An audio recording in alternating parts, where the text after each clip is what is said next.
Hi, this is Esther with Discover Your Origins. This is a Research with Me video, and we are working on Essary family descendants. And today we're going to focus on Vera Mae Essary. She's a sibling to some of the other profiles I've looked at recently: Jonathan Jackson, Josephine, Sevilla, Senna.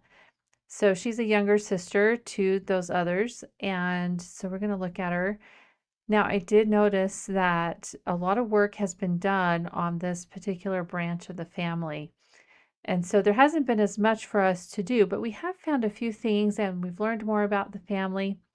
And it's especially true for Vera Mae here. She has 27 sources attached to her on FamilySearch, and she has a high data quality score.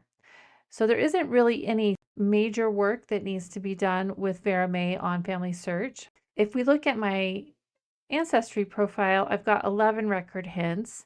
I've got a few sources already attached to her from work that I did previously on her parents. So I'm going to do what I have been doing on the last few videos, is I'm going to start on my Ancestry tree and work through the record hints there, and then use that to compare what I see on FamilySearch and see if there's any corrections that need to be made.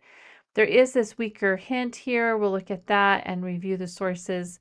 Before we get too far though, let's look at what is on FamilySearch so that when we're looking at things on Ancestry, we'll see if we're heading in the right direction.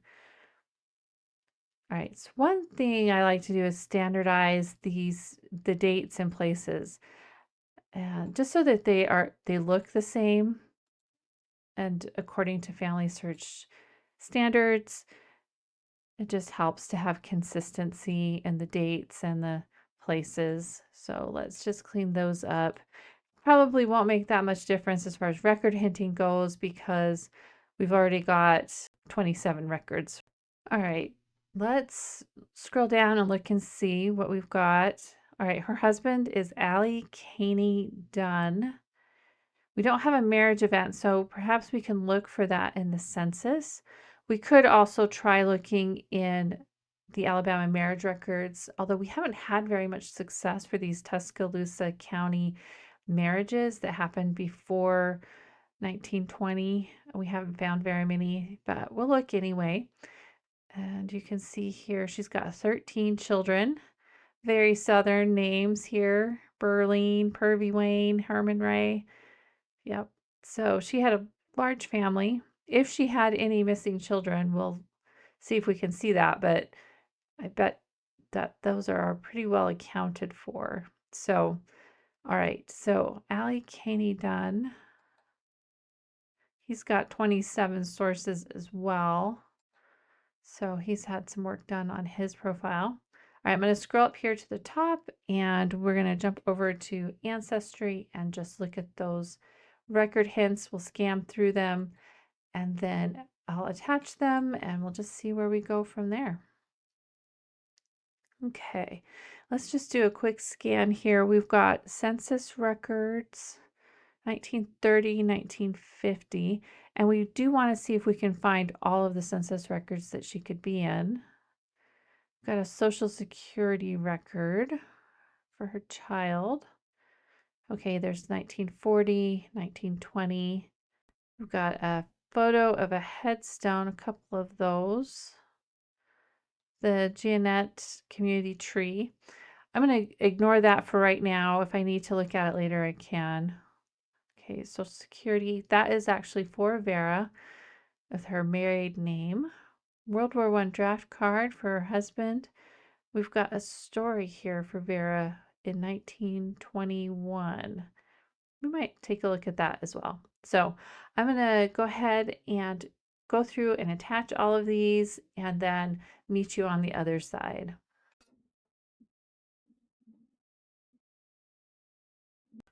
Okay, I'm back, and the newspaper article wasn't anything useful for genealogy other than it possibly places Vera in Tuscaloosa County. It was just a society mention of going to a party. So that could be useful. It does mention other people's names, but for my purposes here, I just went ahead and marked it as a maybe and a look at it later. I'm going to look at the census records for Vera Mae and her family and see if we can't get a little bit more information.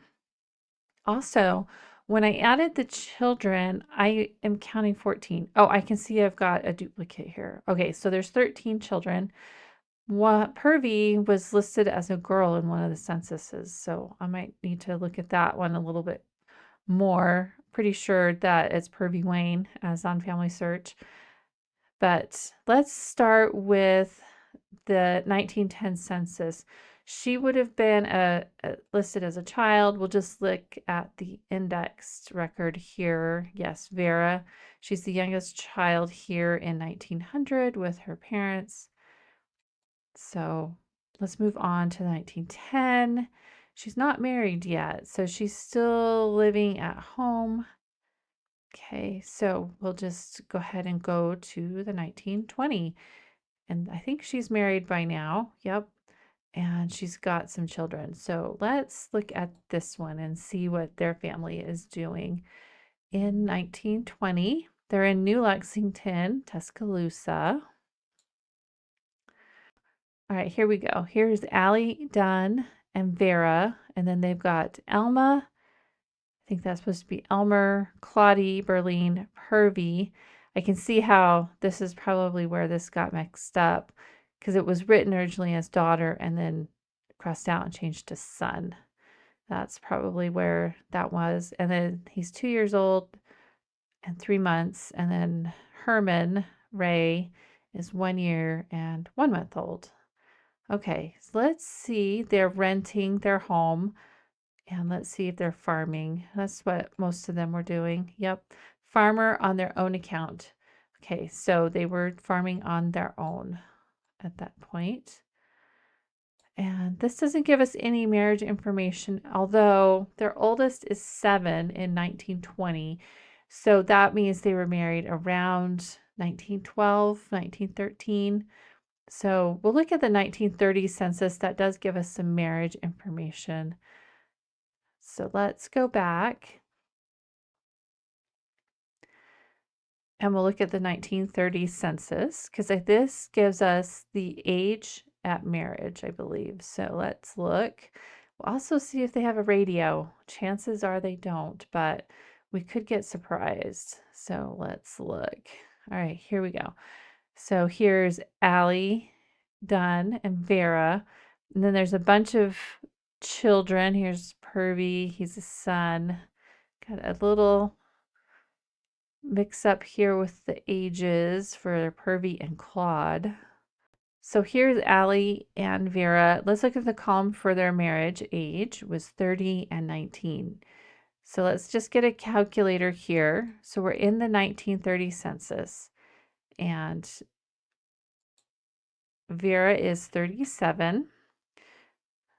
So we'll put 1930 census minus 37 years makes her born about 1893, and then add 19, so about 1912, which is what I guessed for their marriage year. So we're going to put that in the FamilySearch family tree profile that their marriage was about 1912. We may do a little poking at the Alabama marriage records to see if we can't find something, but not too hopeful there, just because we haven't found much for Tuscaloosa County. All right, let's look and see what they've been doing. So they were farming on a general farm.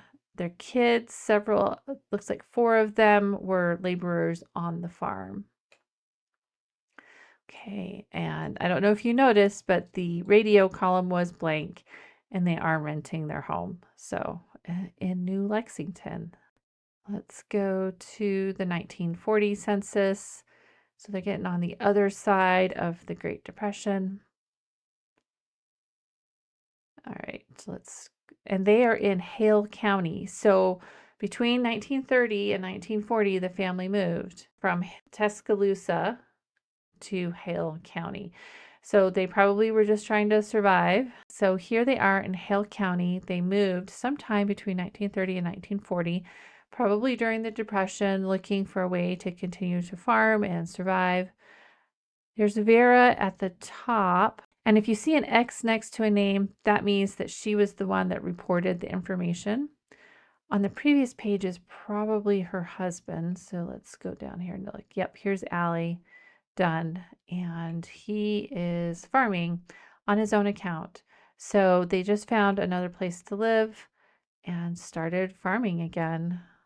And let's go back and look at it. So here are the children that are still at home. Elmer is 26. Herbie is 22. And, oh, let's look at this here. Okay, so these columns right here, it says residents. So they were trying to track a migration of people from 1930 to 1940 because of the Depression. A lot of people moved, and they were in Tuscaloosa in 1930, and it looks like they were in Fayette County in 1935.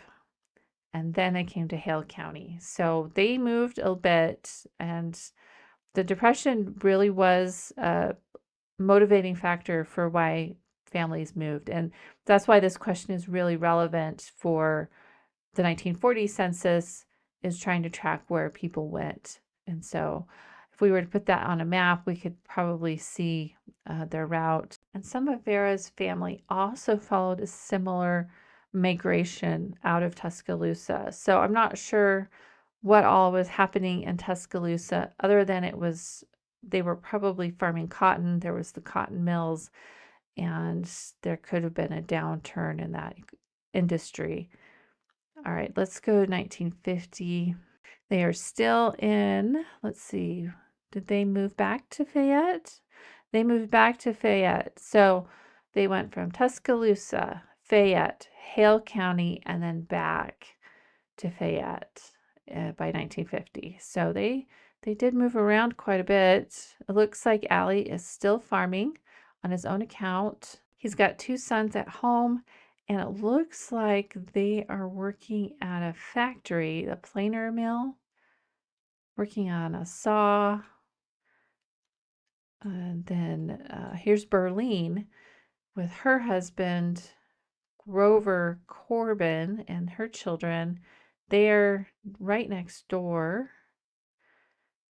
And what are they doing? Also working at the planer mill. So that could be why they moved, is economic opportunities in a factory. So, and that was not unusual. We have seen that with some of the other family members. Okay. So we can see how the economy really played a factor in the movements of this family. All right. So we did find an estimated marriage date. So let's jump over to FamilySearch and put that in. All right, I'm going to just do a quick compare with the listing of the children, just to make sure we've got that matching up. So we got Elmer, Claude, Berlene. Here's Pervy Wayne. I've got to clean that up on my tree. Herman Ray, Francis, Dovey, Nell. Okay, so the index said it was Dewey, so that's probably Dovey. Beulah, Allie C. Dunn. I have AC. Day J. That's Day. Jack Jr., James Oliver, and Curtis Ray. Oh, we got 2. We got a Herman Ray and a Curtis Ray. All right. So it looks like I've got all of the children that we know of accounted for. Let's do a quick scan of sources here. So we've got 1900, 1910 censuses. We've got marriage records. So these marriage records are probably for children. You can just click on one to just double check. Yeah. So this is for Francis. Okay. Scroll through 1950 census. Okay, so this is a death record for her husband. He died in 1965, which means she was a widow for about 20 years after his death. He died in Walker County in 1965. So the family must have moved again after the 1950 census to Walker County. So they lived in multiple counties. We got pneumodent files. So those are Social Security records probably for each of the children. And then find a grave. All right, so everything looks about right. The only thing that we're really missing is that 1912 marriage record. There is this Social Security record here that is a weaker hint. We can attach that a little bit later. You can see that Vera lived to be almost 100 years old. So, wow, that's impressive considering she probably had a difficult life with the constant moving and raising a large family and probably living on the edge of poverty for a good part of that. All right, I'm going to open up in a new tab. We'll just go to records and we're going to search the Alabama Marriage Record Collection. And I'm pretty familiar with this collection. You can see there are 3 marriage record collections on FamilySearch, and these are very similar to what's available on Ancestry. The 1816 to 1957 one actually has images, and I find it to be a little bit more comprehensive. The other two do have a few marriages that are different, and so it is worth looking at all 3 of them if you can. But I always start with this one, 1816 to 1957. And we will do a search for Allie Dunn. And I don't know why it asked for location. Probably we want to focus on Tuscaloosa. That's where they were. And we don't need to put in any other options. So we'll just do a search. We may need to try a few different searches to see if we can't find. Let's do a search for Vera Essary. No results. So I'm not too confident I'm going to find very many results for anybody else, but we did just a generic search for done. And see, this record collection, for whatever reason, doesn't have Tuscaloosa. And so I'm not too hopeful. I don't know. I don't think there are any other specific collections for marriages for Tuscaloosa County. And it's possible that Tuscaloosa didn't really start recording marriages until a later date. So let's go to the Research Wiki and just double check on marriage records. Okay, so over here on the left is how we can navigate. We could also go to this marriage dates. And it does say the marriages started to be recorded in 1823. Those marriages that are that early are usually found in the court records, in a collection like that. And then later they became separated out with official government forms and that kind of thing. When did it become a county? It became a county in 1818. So they started recording marriages about 5 years later, 1823. And this here, the statewide registration for births and deaths was 1908 with compliance by 1927. And even though it doesn't say that for marriages, I'm finding that that tends to be the case as well for marriages. So let's just click on marriages here and let's see. So you can see here, these are just more generic collections. Tuscaloosa County Marriage Index from the IGI. That is not necessarily completely reliable because that's based off of submissions from other people. And so you don't know for sure where that came from. So yeah, so there's not any other specific marriage collection for Tuscaloosa unless we go to the Tuscaloosa Society, Historical Society, Genealogical Society, if they have any kind of marriage collection, which I don't know. Doesn't appear that their website is working, so it's going to take a little bit more digging to try to figure out why Tuscaloosa marriages are not showing up in those record collections. I'm not going to take the time on camera right now to search the other collections. Just know that those are possible. They may have some sources, so we may look later. But in the meantime, what is the story of Vera Mae Essary? She was born the 5th of June, 1890 in Tuscaloosa County, Alabama, to Samuel Jackson Essary and Sarah Meigs. She was one of the younger children of that couple. She married Allie Caney Dunn in about 1912, most likely Tuscaloosa County, and then she had 13 children. Over the course of her life, her family and children moved multiple times, starting in Tuscaloosa, going to Fayette, then Hale County, then back to Fayette, and then Walker County. So they were pretty busy. They made their living from farming, and they found a way to survive. And so that is their story, is they stayed together as a family, and they figured out a way to survive. And that is worth noting. Anyway, nothing too surprising here as we just take a few minutes out of our day to do a little bit of research on the Essary family. Anyway, I hope that was helpful. Just taking a few minutes out of our day to do a little bit of genealogy and learning more about somebody who lived in our past. If you want to follow along on the Essary Family Descendants project, make sure you hit the subscribe button. And also, if you are interested in source citations and more details, I usually do a little bit more research after I stop recording. Just click the link to the blog article that goes along with this. Thanks for watching. We'll see you next time.